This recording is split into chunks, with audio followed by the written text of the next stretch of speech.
जो कहा वो किया सीरीज के आज के एपिसोड में हम देखेंगे कि कैसे मोदी सरकार ने देश में हवाई कनेक्टिविटी को बेहतर बनाते हुए गुजरात के राजकोट एयरपोर्ट का वादा पूरा किया। 7 अक्टूबर 2017 को पीएम मोदी ने राजकोट एयरपोर्ट की आधारशिला रखी थी। वो दिन भी दूर नहीं होगा जब यहाँ से इंटरनेशनल सर्विसेज भी शुरू होगी। दुनिया के किसी भी कोने में जाना हो तो ये राजकोट चोटिला के बीच का ये हवाई अड्डा काम आने वाला है। और 27 जुलाई 2023 को राजकोट एयरपोर्ट का उद्घाटन भी पीएम मोदी ने ही किया। अभी कुछ देर पहले जब मैं नए बने एयरपोर्ट पर था तो आपके इस सपने के पूरे होने की खुशी मैंने भी महसूस की। आप सभी को नया एयरपोर्ट मिलना, वो भी अंतर्राष्ट्रीय एयरपोर्ट मिलना, आपको बहुत बहुत बधाई देता हूं, बहुत बहुत शुभकामनाएं देता हूं। करीब 1405 करोड़ रुपए की लागत से बना राजकोट एयरपोर्ट गुजरात का पहला ग्रीनफील्ड एयरपोर्ट है। 2500 एकड़ में बने इस हवाई अड्डे पर 3040 मीटर लंबा रनवे, टैक्सी ट्रैक और फायर स्टेशन निर्मित है। ये एयरपोर्ट एयरबस 321 और बोइंग 737 विमानों के संचालन के लिए उपयुक्त है। इस हवाई अड्डे पर एक समय में 14 विमानों को पार्क किया जा सकता है। ये एयरपोर्ट 8 चेक इन काउंटर सहित सभी आधुनिक सुविधाओं से लैस है। साथ ही टर्मिनल बिल्डिंग में एक समय में एक साथ 500 यात्रियों के बैठने की व्यवस्था है। राजकोट का ये हवाई अड्डा न केवल राजकोट के स्थानीय ऑटोमोबाइल उद्योग के विकास में योगदान दे रहा है, बल्कि पूरे गुजरात में व्यापार, पर्यटन, शिक्षा और औद्योगिक क्षेत्रों को नए अवसर देकर विकसित भारत के संकल्प में अपनी महत्वपूर्ण भूमिका निभा रहा है।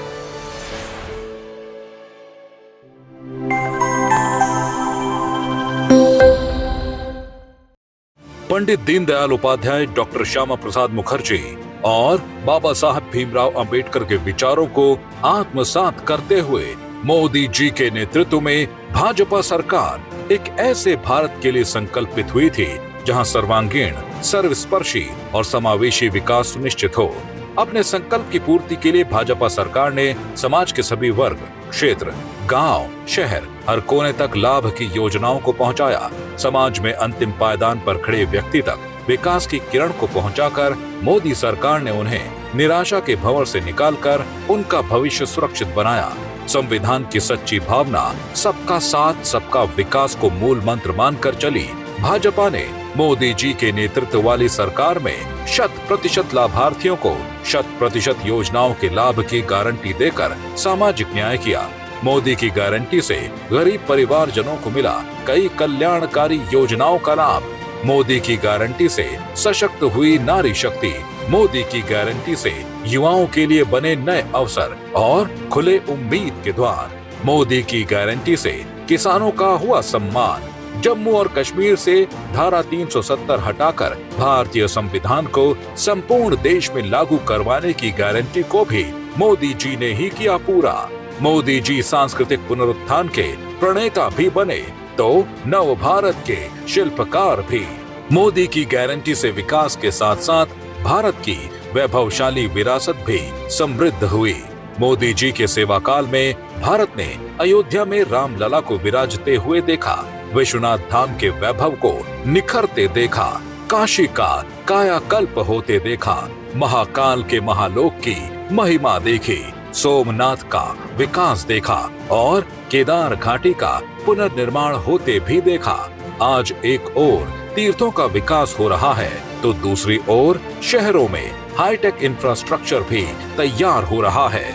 मोदी जी के नेतृत्व में भारत ने खूबसूरती के साथ विविधता में एकता के मंत्र को आत्मसात करके सांस्कृतिक एकता से भारत की एकात्मता का रास्ता तय किया है।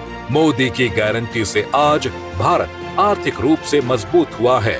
ये मोदी की गारंटी का ही नतीजा है कि देश आतंकवाद के खिलाफ सशक्त हुआ। मोदी सरकार के इन्हीं प्रयासों के चलते भारत की जनता का सरकार के प्रति नजरिया तो बदला ही, साथ ही परिवर्तनकारी नीतियों के सकारात्मक परिणामों से उनका विश्वास भी बढ़ा है। देशवासियों के संतुष्टिकरण का रास्ता चुनते हुए मोदी जी ने साल 2047 तक भारत को विकसित राष्ट्र बनाने का संकल्प लिया है। 140 करोड़ भारतीयों ने अपना भविष्य का रास्ता और मंजिल दोनों तय कर लिया है। आत्मनिर्भर भारत उनका रास्ता भी है और उनका संकल्प भी है। ये हौसला उन्हें मोदी जी के विजन और ऊर्जा से मिला है।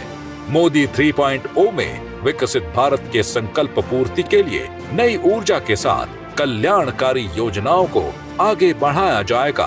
भारत विश्व की तीसरी सबसे बड़ी अर्थव्यवस्था बनने की ओर कदम बढ़ाएगा। वंचित वर्ग के विकास और सम्मान का अभियान और तेज होगा, क्योंकि वंचित वर्ग के विकास से ही विकसित भारत का सपना साकार होगा। 10 साल पहले भारत की जनता ने उत्साह, उमंग और विश्वास के साथ अपना नायक चुना था, जिनके दूरदृष्टा नेतृत्व में भारत विकास पथ पर चलकर नव भारत की परिकल्पना को कर रहा साकार। तभी तो देश कह रहा है फिर एक बार मोदी सरकार। हमने 2047 तक भारत को विकसित राष्ट्र बनाने का जो संकल्प किया है, लक्ष्य रखा है, और जो वर्ग दशकों तक वंचित रहा, उसके विकास के बिना भारत विकसित नहीं हो सकता। 2014 में मोदी सरकार ने सबका साथ सबका विकास के विजन के साथ काम करना शुरू किया। जिन लोगों ने पूर्ववर्ती सरकार से उम्मीद छोड़ दी थी, मोदी जी के कार्यकाल में सरकार उनके पास पहुंची और देश के विकास में उन्हें भागीदार बनाया।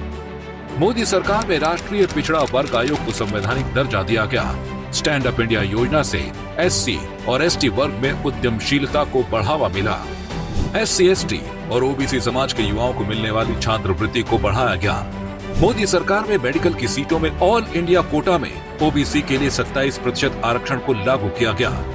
वंचित समुदाय के जो बच्चे विदेश जाकर मास्टर डिग्री और PhD डिग्री हासिल करना चाहते हैं, उन्हें नेशनल ओवरसीज स्कॉलरशिप से मदद मिल रही है। देश में बड़ी संख्या में घुमंतु और अर्ध घुमंतु समुदाय के लोगों के कल्याण के लिए भी कई कार्यक्रम चलाए जा रहे हैं। नमस्ते योजना के जरिए सफाई कर्मचारी भाई बहनों का जीवन बेहतर हो रहा है। SC, OBC, आर्थिक रूप से पिछड़ा वर्ग, घुमंतु और अर्ध घुमंतु जनजातियों, कचरा बीनने वालों सहित सफाई कर्मचारियों को अल्पकालिक और दीर्घकालिक कौशल प्रदान करने के लिए PM दक्ष योजना की शुरुआत की गई। कमजोर जनजातीय समूहों के आर्थिक व सामाजिक कल्याण के लिए PM जनमन योजना की शुरुआत की गई। एक भी आदिवासी बच्चा शिक्षा के अभाव में पीछे न रह जाए, इसे ध्यान में रखते हुए देश भर में एकलव्य आवासीय स्कूल खुलवाए गए। आदिवासी जनजातियों में होने वाले सिकल सेल एनीमिया को 2047 तक खत्म करने के उद्देश्य से राष्ट्रीय सिकल सेल एनीमिया मुक्ति मिशन की शुरुआत हुई।